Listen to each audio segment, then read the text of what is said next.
Hello again, everyone. Welcome to Washington Gun Law TV. I'm Washington Gun Law President William Kirk. Look who I got here. It is the Kerry Sloan of We the Female and Stilettos and Shotguns. Before we get into this interview, I want to thank the good folks at Right to Bear and Palmetto State Armory for putting us up here with this suite. And I want to thank the good folks over at Forge Relations, who have been kind enough to put all the technical stuff together so that Kerry and I could actually look good and act like we know what we're talking about. Thanks, y'all. Appreciate you all. Kerry Sloan, thanks for being here. Thanks for having me back on. Yeah, It's fun to this be is back the on second with you. second time on the Listen, channel. anytime, This is awesome. Anytime I get to come on here and give you a hard time, it's a good day for me. You know, so, Kerry Sloan, that's about all you really do is Pretty give much. everyone a hard time. pretty much, but it works. It's effective. Yeah. You know, We're going to talk about two things today. Sure. Well, we're going to talk about a bunch of things. We're going to talk about two things to begin with. Number one, Okay. I want you to tell all the viewers out there about your fantastic organization, We the Female. We're going to Okay. talk about that. Thank you. Then we're going to talk about your Twitter account, Stilettos and Shotguns, too. But let's talk about it. Yeah, well, because it is thoroughly entertaining, Kerry, and I It's want pretty- you. I'm You not know, gonna lie, I you have get to my admit it. comments. You get my I do. yeah. It's pretty good. It is pretty good, and I love just sitting there on the sideline watching just someone get slayed because I ain't saying jack. It's pretty great when I lose my voice. I'm sorry, but it's pretty great when you don't get censored. Yeah, Say. exactly. Thank you, Elon Musk. We appreciate that. Absolutely.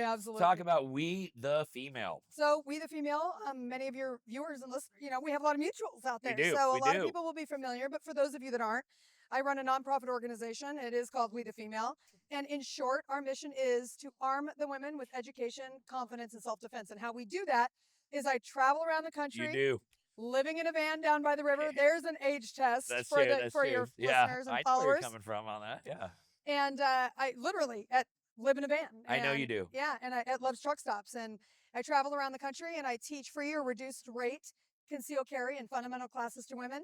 And last year, we taught 210 women and 10 men, husbands, boyfriends, what have you, in 9 different states. That's awesome. 97 of them were concealed carry qualifiers from everywhere from Chicago to Oregon and Washington, behind enemy lines. And we gave away $12,000 in financial aid to women that couldn't afford training. So our whole goal is essentially to break the financial barriers or any sort of barriers, really Right. help. That entrance point for women to get into it. We've Yeah. hired babysitters for single moms so that they can come in. We never want any woman to be, anybody really, but particularly domestic violence survivors, single moms, elders, to ever not go get training because they can't afford it. So our goal is to remove that barrier and make that training accessible. Kerry, this is a bit of it's not a pet project for you. This Not is a at very all. personal passion of Very yours. much so. And if you don't mind, without getting Not at too all. personal, but why don't you tell the viewers, because there is some significant personal motivation to do this. Why don't you share that with our viewers? So I am a domestic violence survivor myself. Many, many years ago, my ex-husband almost killed me. The legal system failed me. The female prosecutor in Washington State essentially gave him a diversion agreement. For those of you that don't know what that means, the lawyer can explain it. But they essentially said, don't do this again if you go to counseling. Yeah, go be a good boy for 12 months and do some counseling, and we'll just pretend like it didn't happen. Exactly. So they even had a concrete DUI charge on him, and they dropped that. They dropped that, too. And even though I was willing to testify against him, and they Which is still rare. did it because exactly. It's rare. And so let's be really honest what this is. District attorneys and prosecutors, they don't give a crap about justice. They give a crap about their win and loss records. And that's exactly what the situation Unfortunately was true. here. Interestingly enough, as I stood, Were you a gun person at the time when you were going through this I was abusive pro-gun, relationship? You were pro-gun. but I wasn't a gun person. So you didn't have your own firearms. You weren't proficient in the use of firearms. You were No, just I in this, shot guns. I was pro 2A, but Yeah. I didn't believe in gun control laws, which is interesting. A lot of people, there's a disconnect that people don't understand that you could be fiercely pro 2A and not own a gun. A lot of people are. I am fiercely pro-religion, and I never go to church. Great. That's a great But metaphor. I will die for everybody else's right to go Me to whatever too. church they want to go Me to. too. Might not be my cup of tea, That's but right. that doesn't mean that we don't have to fight like holy hell to protect it. Absolutely. And I am that way as well. Yeah. So interestingly enough, as I stood black and blue with fingerprints around my neck because he picked me up, threw me around, choked me, Man. broke my teeth. So this thing was charged as an assault 4 to get a diversion agreement, because that sounds like an assault 2. So the holding charges were Class C felony, domestic assault. Yeah. Fast forward, right? It was on Thanksgiving. Fast forward to Monday when he had his appeal. First appearance. His appearance. Yeah. And they dropped it to a Class C misdemeanor so that they could give him this plea deal. Yeah, because you can't do diversions on felonies in Washington State. And and so that's why they had to do it. But here's another little side kicker to that, is that he was in the military, and the military was pushing him out on administrative leave on something completely separate, and they swept it under the rug so they didn't have to deal with him. So, yeah. So you had a lot of different government agencies fail you. Yeah, except when the military wanted to use me for statistics, and which I wouldn't cooperate at that point. You know, if they're not willing to help me bring justice, I was willing to testify against him. Yeah. Most victims aren't. No, they're not. And that was her argument. You know, this female prosecutor looking at me as I literally sat with 2 black eyes, fractured nose, broke teeth, you know, fingerprints around my neck. And she says, "Are you sure you want to testify against him?" Most victims don't. True. For a countless number of reasons, and shame on you if you blame a victim for staying, because it says to me that you're either an abuser yourself or you do not understand all of the countless reasons why a victim actually ends up staying in her relationship. Everything from psychological to financial. I had to learn that lesson the hard way as a young prosecutor. Yeah, I would take a look at this dude coming through the system for the 38th time. I know the victim has been the same on 35 of them. And we would sit there in the office and say, why the hell should you just leave them? Yeah. If it were only that simple. It isn't that simple. It's not that simple. And we don't have enough time in our interview to go, maybe we do that one day. That might be a good idea. It would. I mean, I think people need to understand this horrific dynamic that goes on in these violent, controlling relationships. Yes, it starts with psychological manipulation. They don't just get drunk one day and hit you. No, that comes later. And then there's all of the other logistics with it as well. So well, then it's always your fault. 100%. You pushed my buttons. You made me do that. Yeah, you know. Nice segue to the next component of this. Yeah. So after his arraignment is over, I'm standing with the sheriff, the 2 deputy sheriffs that arrested him, who then said to me, "Do you have a place to hide for 3, 4, 5 days?" I don't remember exactly. It's been years. And that confused me. And I said, "Well, yeah, I have a place to hide." And they said, well, the expectation, we know that the chances of violence significantly increasing in retaliation for me putting him in jail, right? Because in an abuser's mind, it's the can't believe she did that to me. Right. How dare you put me in jail? You called the cops. How could you do that to me? Yeah. So they never once told me to learn how to defend myself or get a gun or anything like that. They told me to hide. Go run and hide. And this is back when Washington State wasn't as awful with firearms. This was like 17 years ago. Oh, so we still let our citizens live like Americans 100%. back then.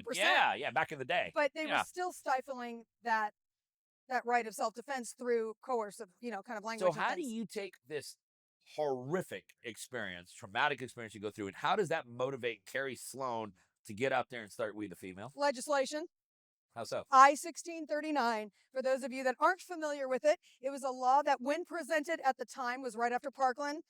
And it was, again, at the time, 7 years ago? Yeah. COVID has me messed up with time frame, right? Yeah, exactly. So it was one of the strictest pieces of gun control legislation that was presented at the time. At the time. Now it's kind of child's play compared to what 100%. states are doing now, but yeah, she's right. Lots of components to it.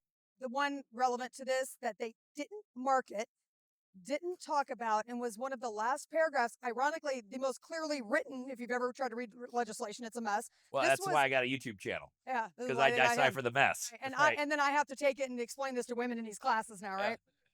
And help them understand how it's affecting them.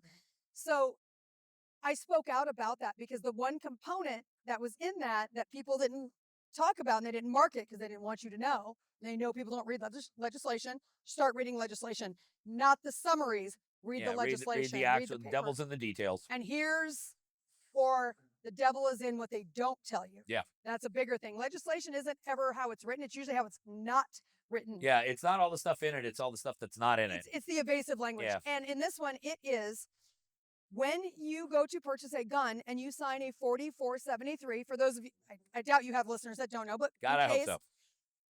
But just in case somebody comes across it, you have to sign something called a 4473.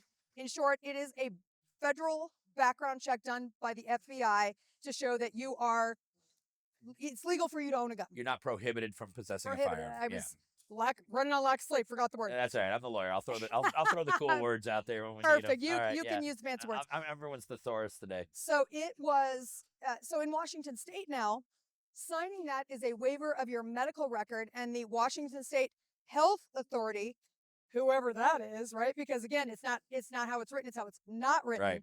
Can look at your medical record and they can look back as far as they want. They can look at it every year, every month if they want, because there's no criteria written into Right. it. And they can deny someone the purchase of a firearm based on what they see in your medical record. Now, Bill, you and I know they're not looking for a broken arm. No. They're looking for PTSD, They're mental looking for, health yeah. issues. So somebody like you who gets the living hell beat out of you, you're almost dead and you're dealing with post-traumatic stress and you want to go work with a counselor. And if you'd called me privately, I would have been like, absolutely, Kerry, that's exactly what you need to Yep. do. The more, the better. Yep. And now you're disarming yourself potentially by Correct. doing that. Correct. Yeah. So having PTSD, most people associate PTSD with veterans, but there's studies that exist that actually show the second largest demographic are abuse victims. I can't see how it wouldn't be that way. I agree. Yeah. I agree, but it's kind of the elephant in the room, right? That nobody really talks about because, and don't get me wrong, I'm not taking away from veterans. It's real. It's legitimate. It's totally real. Yeah. But we do kind of get pushed to the side with that component of it. So I did what I was supposed to do, like we're talking about. I went and got that therapy, got that diagnosis, and because of that, I could be denied. So I spoke about this law. And you I went down said, to the state legislature and spoke. You no, testified I on spoke it, or? on my social media. Oh, okay. Okay, so you just got out on your own platform and did it. Listen, Yeah. I wasn't a gun person at that time. I was running one of the top day spas in Washington State, living my best glamorous fashion and beauty industry life. This literally changed my life overnight when I spoke about it because I said, for those of you that voted for this law, you just put me in a position now where I could be potentially denied the purchase of a firearm to defend myself against the abuser who is stalking me. Now, I was a prominent community member and business owner. They all knew my ex-husband. They knew me. I went to work black and blue because I wasn't going to hide from it, right? I wanted them to see what this guy was capable of behind what the he done doors. to you? Yeah. And there was a lot of, oh my God, I'm so sorry. I had no idea. I'm like, yeah, because you didn't read the stinking legislation. Yes, I did know. You read the summary and it wasn't in it. So let that be a lesson to you on a different way. Long story short, it went viral. Fast forward, I become a firearm instructor and I realized that there's a lot of, 1 in 3 women, 1 in 6 men. And those statistics change every year, but generally speaking, Roughly speaking, are victims of domestic abuse in some capacity. And so I became a firearm instructor to help women, but more importantly, through my experiences and 30 years of the beauty industry. And when I say that, what is that? That's really the psychology of women. Yep. We became, I became a trauma-informed firearm instructor. So sometimes women will know that they have something going on. Sometimes they don't.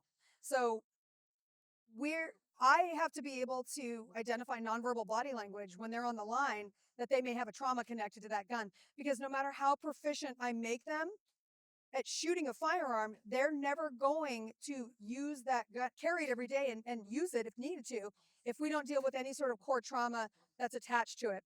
In short, what we like to say is sometimes we have to help women understand that their lives are worth defending before we can teach them how to defend it.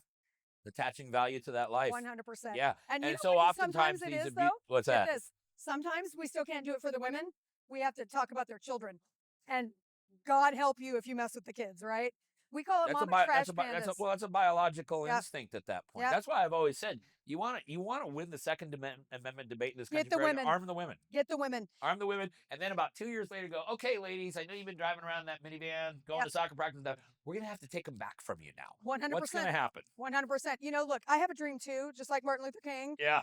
My dream is that if we can make women as angry about gun control laws as they are about men and women's bathrooms and gender ideology in school, the gun control debate would be over. Yeah. It would be over because the women stay passive in this, but when they're not, get out of the way. Right. Get and out of the we're way. seeing that with these Yeah. things. So we need to do this with gun control laws. We need to help women understand that shall not be infringed, which doesn't typically push them to want to be motivated to fight.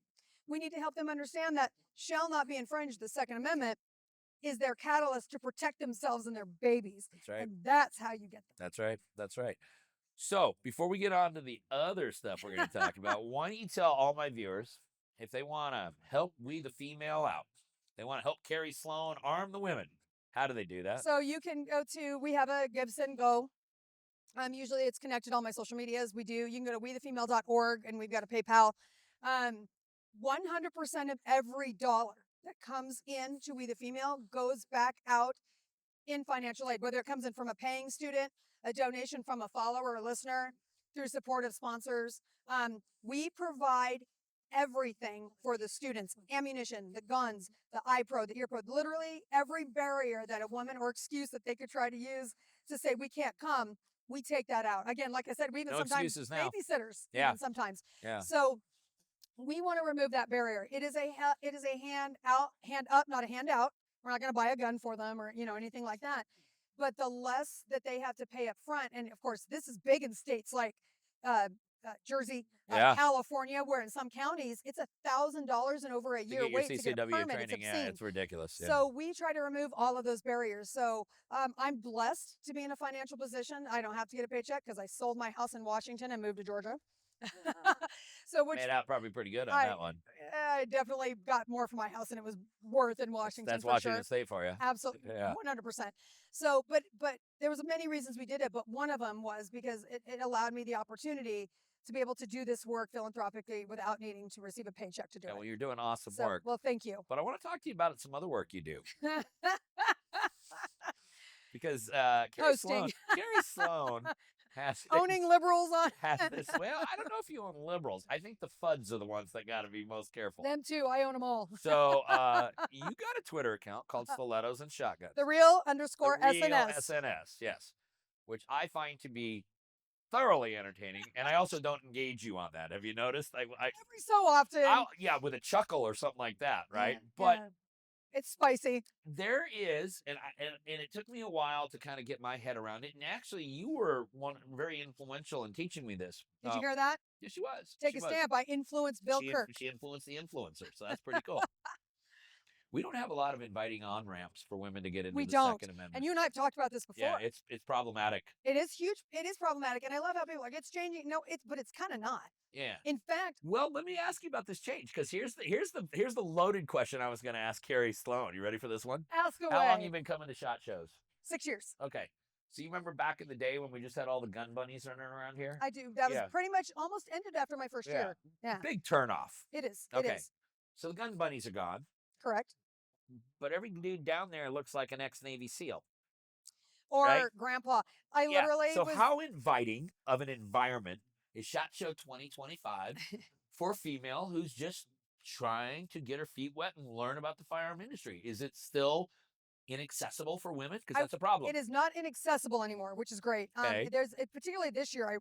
This year was a very marked awareness for me in the change. It was good. It was good news. That being said, there's still, when I talk to women out there, still a lot of frustration, exasperation with what we like to refer to as the giant sausage fest, because it is a man's world out here.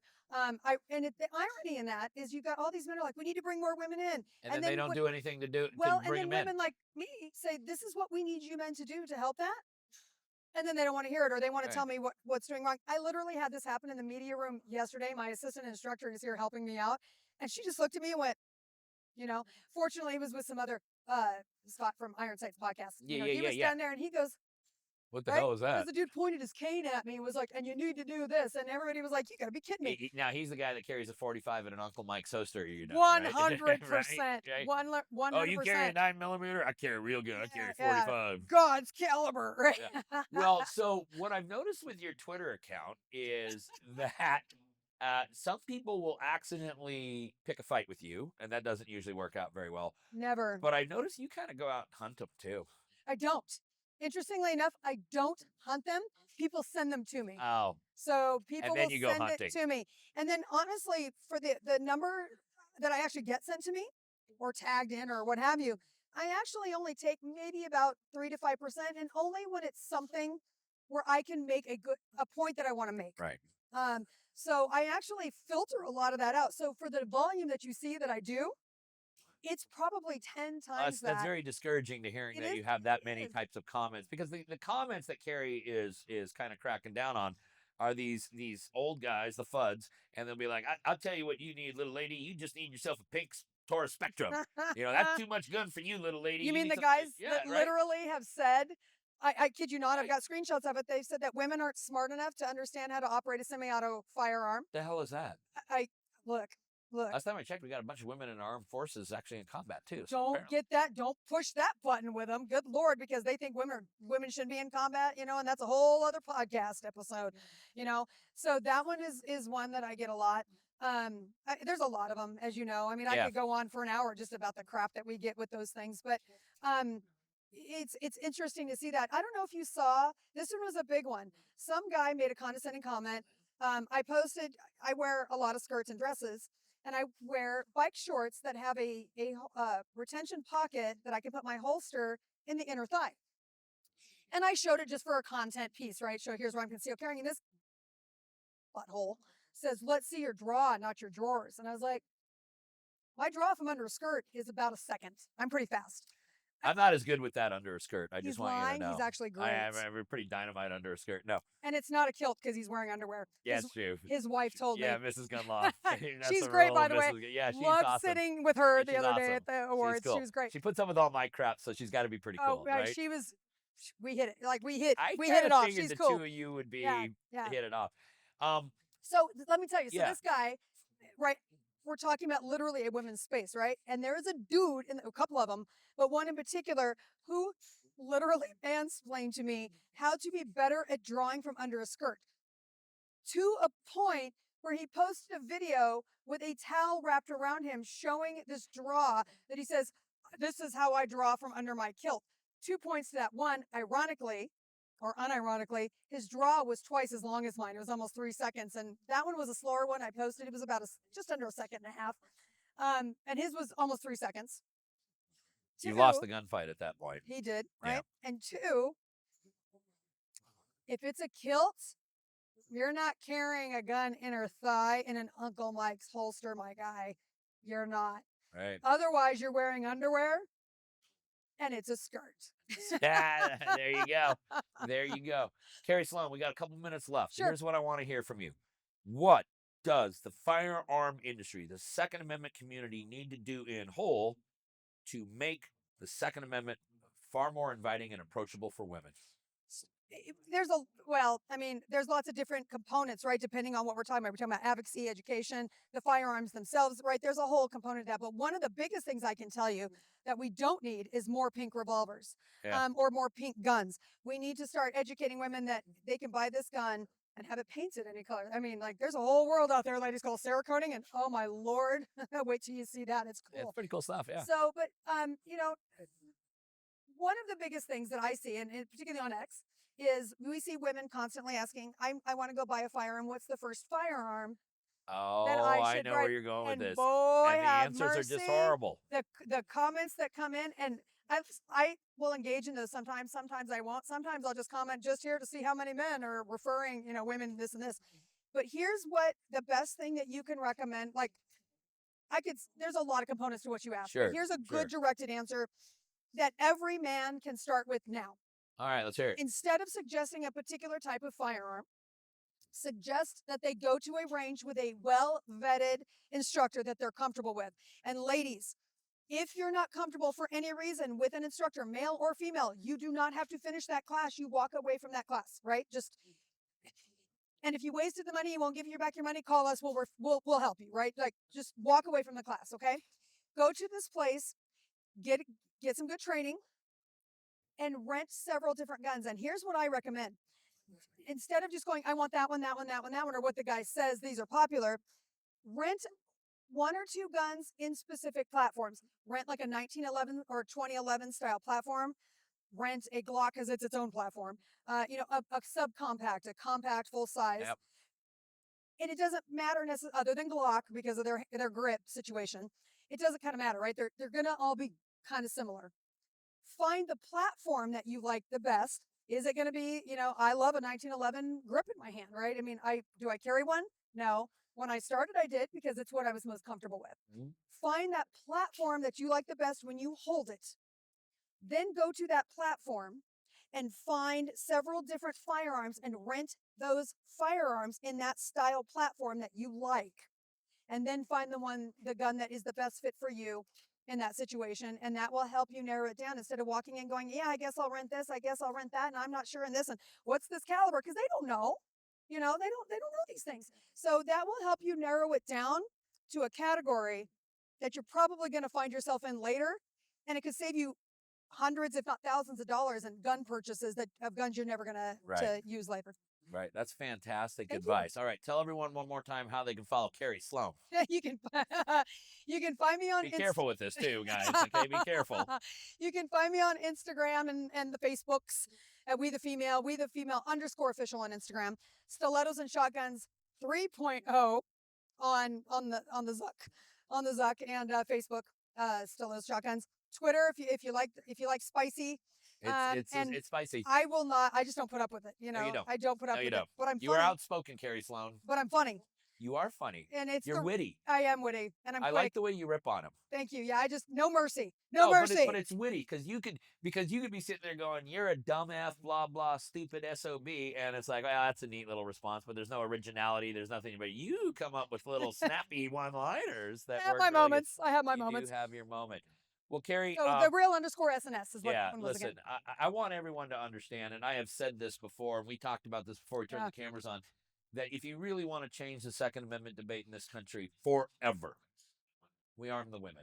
100%. That's what we do. And the industry's cognitive dissonance with we need more women, but they still continue to do the same thing that turns women off is just mind-blowing to me. You know, there's a lot of decades of that behavior ingrained into this industry, and it doesn't sometimes. So what you're saying is out evolution of age just needs to take control? I'm glad to hear that you thought that this experience this year was a better experience. I'm thrilled to see this floor this year and all of these women. So next year when we're talking here. It's still a sausage It fest, is. though. It is. But next year, maybe it'll be a little bit better. And as long as we continue to improve in that area, we're going to be exercising a lot more liberty in this country. And that's what we need. So let's get those guns accessible to women. Let's get them angry about gun rights so that they will get out and start not just learning how to use a gun, and carrying a gun, but that they will become active in fighting for their right to defend themselves, guaranteed to us by the Second Amendment. You're the best. She is Kerry Sloan, We the Female, the real SNS, Stilettos and Shotguns. You really should check that out. Kerry, always a pleasure. Thank you for everything you do. I really appreciate it. Thank you for having me, and tell your wife I said hi. I will do so. Thank you. Take care. First individual on call, and for whatever reason, if that goes through, we have actually 3 layers. So we have another and another. So if it continues to ring, it goes from one phone to the next to the next.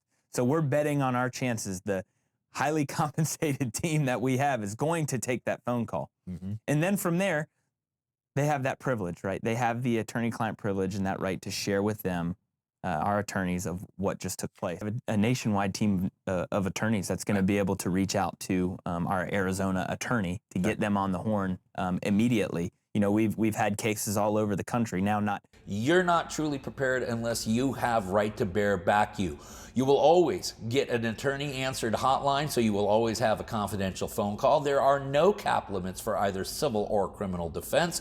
This covers all forms of self-defense. So from a fist to a firearm, from a fat lip to a dead body, you are covered, and you will have some of the nation's most passionate 2A attorneys in your corner fighting for you. And right now, if you visit my friends at protectwithbear.com and you use the promo code WGL, you will receive 10% off. Listen, you need to protect yourself so that you can protect them. Visit my good friends at protectwithbear.com.